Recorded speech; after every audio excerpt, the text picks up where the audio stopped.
bem-vindos ao canal. Aqui quem fala é Bruno Alexandre e no vídeo de hoje venho trazer para vocês a leitura do livro Ciência e Fé, o reencontro pela física quântica de Bispo Rodovalho. Introdução: Física quântica e Deus. Eu gostaria de propor a você um exercício de imaginação. Pense num lugar em que a vida fosse diferente de tudo que você possa conhecer.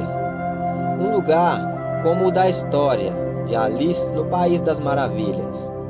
Você consegue imaginar esse lugar no qual uma pessoa poderia estar em dois lugares ao mesmo tempo?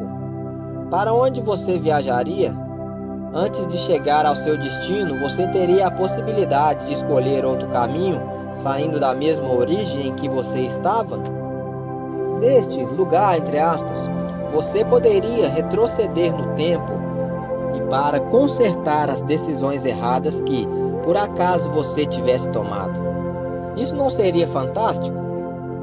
Você consegue imaginar um lugar onde todas as plantas e os seres vivos são programados tendo em vista uma matriz adulta perfeita, permitindo que você saiba para onde está indo e qual o potencial irá atingir? Em nosso universo, o crescimento dos seres vivos se dá pelo potencial genético determinado. Sabemos por referência quem são nossos progenitores e, consequentemente, até onde podemos chegar projetando-nos neles.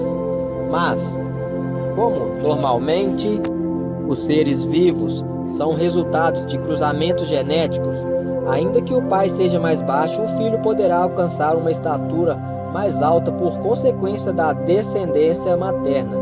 Já neste imaginário País das Maravilhas, entre aspas, a realidade é outra. O campo genético fica projetado à sua frente, permitindo que você saiba até que ponto poderá crescer e qual o potencial máximo que você pode atingir. Tal característica, é claro, facilita o desenvolvimento e até mesmo a correção das possíveis imperfeições que traríamos. Você consegue imaginar um país sem notícias negativas, sem o veneno proveniente das fofocas e inveja? Você pode imaginar ainda um mundo onde as pessoas não se expõem às más notícias que as levam a depressões e destruições? Isso porque elas são conscientes de que essa energia negativa prejudica não apenas os outros, mas também elas mesmas. E por fim, o universo inteiro. É preciso ter consciência de que todas as emoções introduzem consequências tanto para o bem quanto para o mal. E é por isso que sons, imagens e notícias precisam ser filtradas. Experiências com o DNA humano mostraram que, mesmo separadas de seu doador por dezenas de quilômetros, as pessoas reagem e se alteram exatamente como seu doador reagiria ao ser exposto àquelas emoções semelhantes. Pense também no mundo sem essa energia negativa, sem essa poluição emocional, um local qual a natureza responde intrínseca e diretamente às palavras, aos atos e às ações dos seres vivos. E onde, consequentemente, essa natureza age, reage e interage com o ser vivo com uma extensão de si. Você pode estar imaginando que estamos falando de ficção, ou que a idealização deste lugar se refere ao Jardim do Éden perdido. A grande descoberta que você fará nas próximas páginas deste livro é que esse lugar, entre aspas, está bem ali.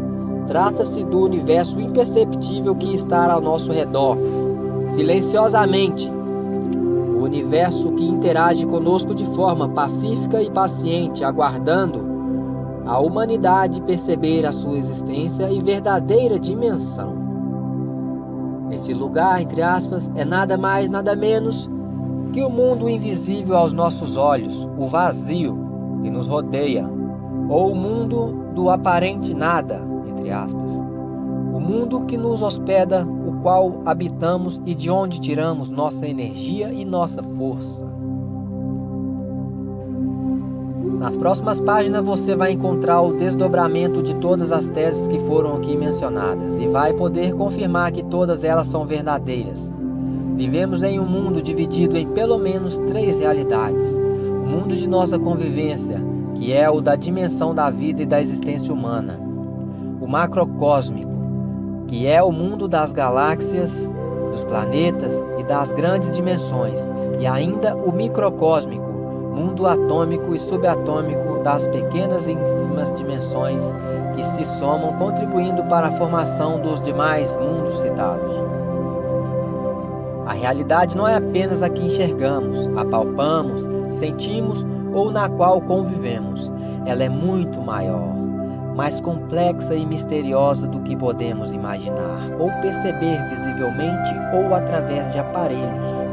Em busca de respostas sobre a origem da vida e da data de sua criação, a física quântica recentemente conseguiu penetrar este mundo do micro e do macrocosmo por meio de experimentos e de equipamentos avançados. A ciência busca saber por que estamos aqui e para onde vamos, e essa busca incessantemente tem norteado a maioria dos estudos científicos e, consequentemente, suas descobertas. Essa busca é o ponto central que resultou em muitas teorias que acabaram contribuindo para o mais alto nível de qualidade da vida da história humana. Amigo leitor, você poderá vislumbrar um mundo que talvez nunca imaginasse existir. As pessoas que acreditam na fé e na espiritualidade perceberam em completo que o estudo apresentado aqui é uma confirmação da realidade na qual acreditam e convivem há muito, mas que até agora era baseada apenas em subjetivismo espiritual e hipótese, e não em conhecimento científico.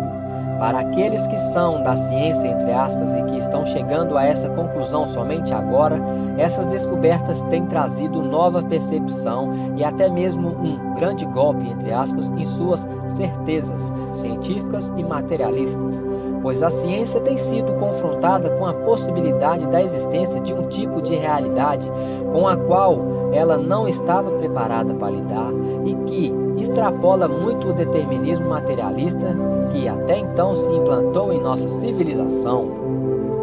Ao ler cada um dos capítulos e cada um dos ensaios e das experiências a seguir, você vai mergulhar em um mundo inimaginável e vai descobrir que a vida humana, com toda a sua beleza e complexidade, vai além da imaginação de senso comum do homem normal.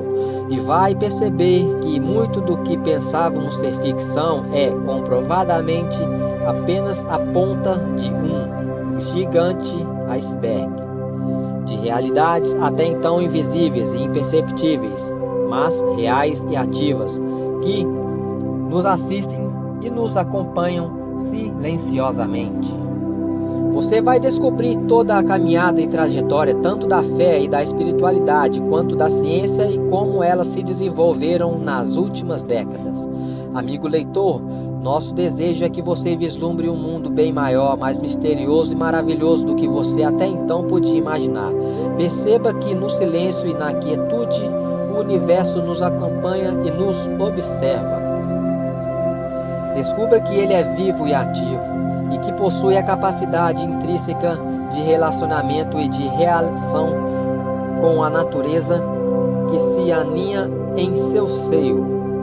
Para mim, que sou cristão, que tramito no mundo da fé e que tive o privilégio de estudar física, é fantástico perceber a dimensão destes dois mundos. O mundo da ciência, baseado em experimentos e em asserções científicas, e o mundo da fé e da espiritualidade, baseado em toda uma sabedoria milenar e uma contribuição inegável à humanidade. Neste livro você terá a possibilidade de perceber que duas propostas confluem, se alinham, se somam e não competem nem se anulam.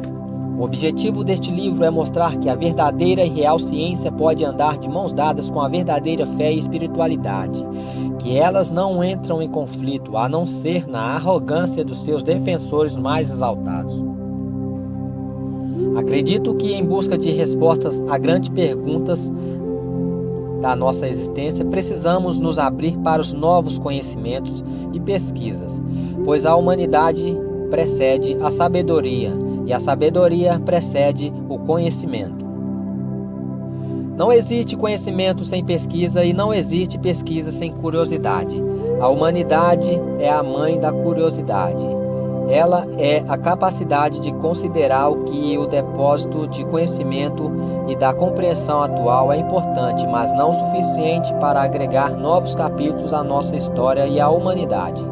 Graças à investigação contínua, chegamos até aqui. Nosso desejo é que possamos avançar, pois há muito ainda a se descobrir, há muito que se alcançar. Tenho pensado neste livro há bastante tempo, pois via a necessidade de um compêndio organizado e sistematizado sobre o qual pudéssemos refletir sobre a ciência e a sua evolução, desde antes de Platão e dos primeiros filósofos que trabalhavam a teoria atômica.